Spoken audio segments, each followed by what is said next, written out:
Well, hi, everyone, and welcome to episode 58 of the Effective Teaching Podcast. I'm Dan Jackson, and today I am talking to Cassie Stevens all about how art can help our students become lifelong learners. Thank you so much for joining me, Cassie. My pleasure. Thank you so much for having me. Now, Cassie, can you just tell my listeners a little bit about yourself? I know your listeners will know who you are, but can you just tell mine who you are, other than the fact that you teach art? Sure. My name is Cassie, and I live in the Nashville, Tennessee area. That's kind of what's considered the South here in the States. And I've taught in Music City is what Nashville is known for. I've taught in that area for about 22 years, going into my 22nd year of teaching. And I've only ever taught elementary age children, kindergarten through fourth grade art.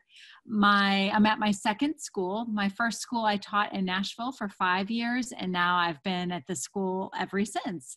And I have normally I would have about 300 to 400 students. Right now I have about that much, but some of them are, of course, virtual, and then most of them are in-house students. And I absolutely love it. We have a really great time. I have a very kind of crazy schedule. I have 30-minute art classes, which I think is kind of unusual for most art teachers haven't the luxury of an hour. I don't have the luxury of time, but what that has made me is really much better with my time. So we're really good at cramming in as much as we can in that 30-minute time frame. So, and yeah, that's just a little bit about me and where I teach and what I teach.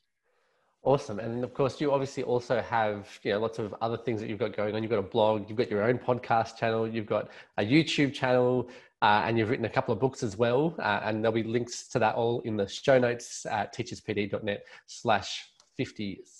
Did I say 57? Is that correct? I think it's 58, you said. 58, I don't know. Yeah, that's right. Good. 58. 58 is correct. 58 is definitely correct.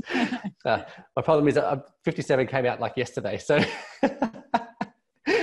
that's great. That's great. So /58. So can you tell me then, how did you get to this point? How did you get to this point in your career? In my life. When I went to college, I had an interest in art. I'd always enjoyed creating and that kind of thing, but I never had art in elementary school.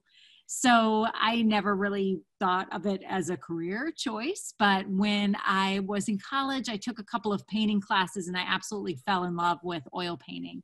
And I decided that I was going to get a degree in painting, which little did I know that, unless you're like the angels are smiling down upon you, a degree in painting is essentially a degree in like waiting tables, right? Which my parents knew.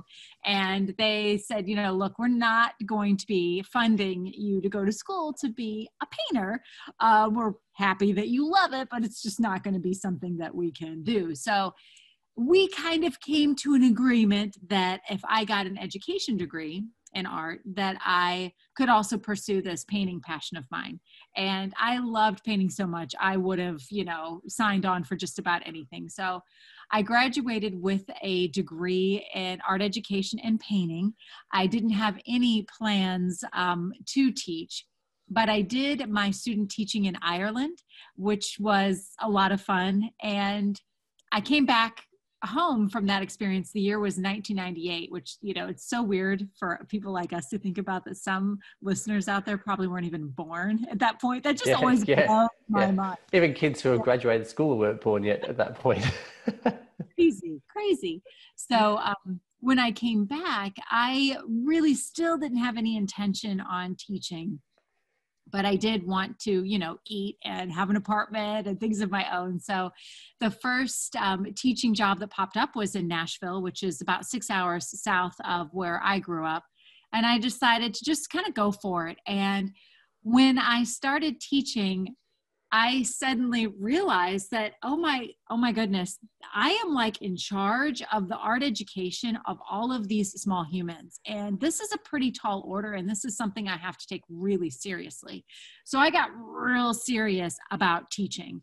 I dressed very professionally. I spent all of my time focused on reading every book that I could, making visuals, just working nonstop. I would work through summers. I got a little bit obsessed with it.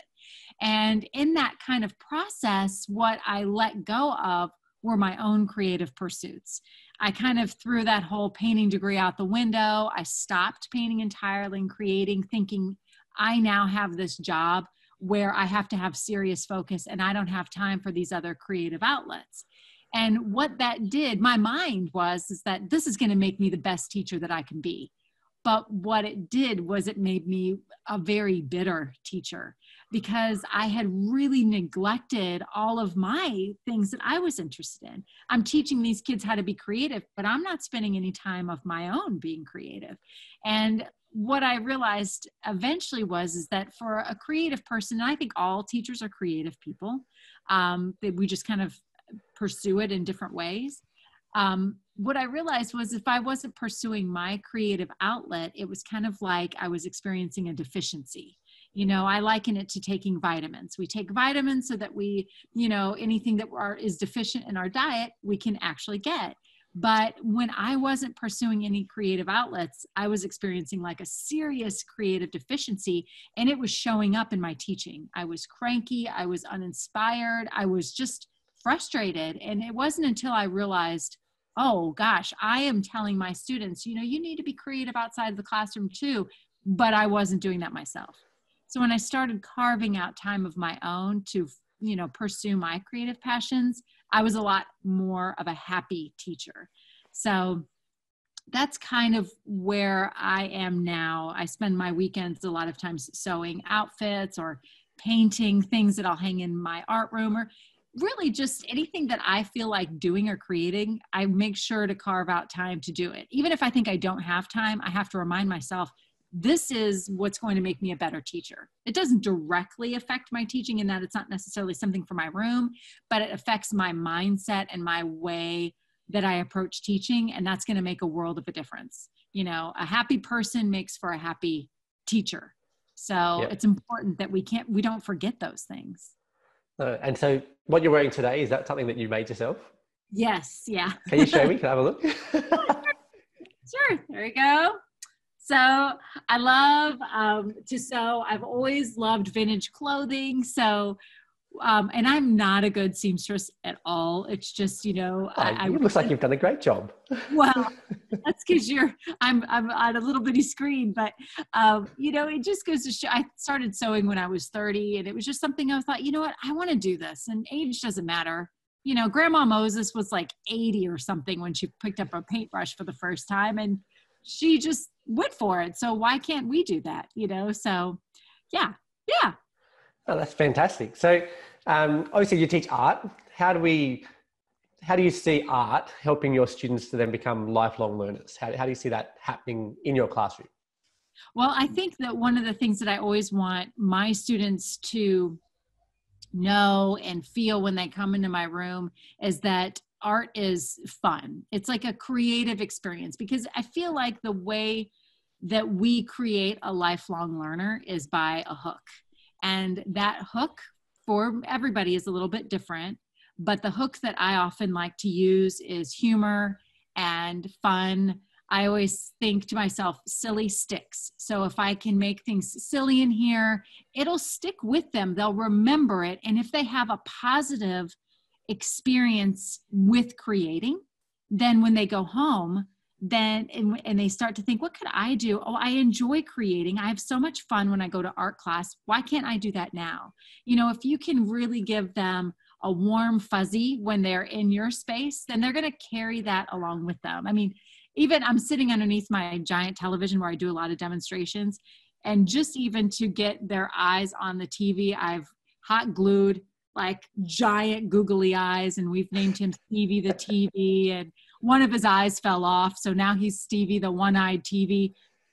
And they pay close attention now because it's silly, and silly sticks, and it's those things that they cherish and love, and it makes them want to keep coming back and learn more, and, you know, like I said, be in the space and hopefully create outside of this space too. Yeah. I gotta agree. Things like making learning fun and silly and that kind of stuff, I think people underestimate the impact that it has, because know that one of the biggest negative impactors on learning is boredom. And so having those boring classrooms where the kids don't want to be there, etc., actually is turning kids off learning. Whereas if you are making the learning fun and engaging and silly, that's then the kids, that they dive in, they love it. It makes them actually go, oh, this is actually fun and I'm learning, and therefore they can see themselves doing that in the future. And for kids, like you said, it's different each. Some kid might decide that science is fun. Some kids might decide that reading is fun, and that's all great. But it's about actually finding something that really clicks with them and engages them in what they're doing. I think that's fantastic. And obviously, you're doing a lot of things to try and really engage your class. I've seen, your Instagram is fantastic. It's just got so much stuff on. This is cool. Like, I like just watching it just because it's fun. It's so engaging. So can you then help us? So I'm not an art teacher. How am I meant to try and use art, or use, how do I make things more fun for my kids? How do I connect art into it so that I can help them to become lifelong learners? So if I'm going into, I teach you 11 and 12. So how do I get it into with those kids who have gone through a system that's kind of turned them off? They come and they sit in the class, they're a bit turned, don't want to be there. How do I get them up and engaged, or being silly again, or and whether I use art for that or whatever? What ideas do you have that I could use this week?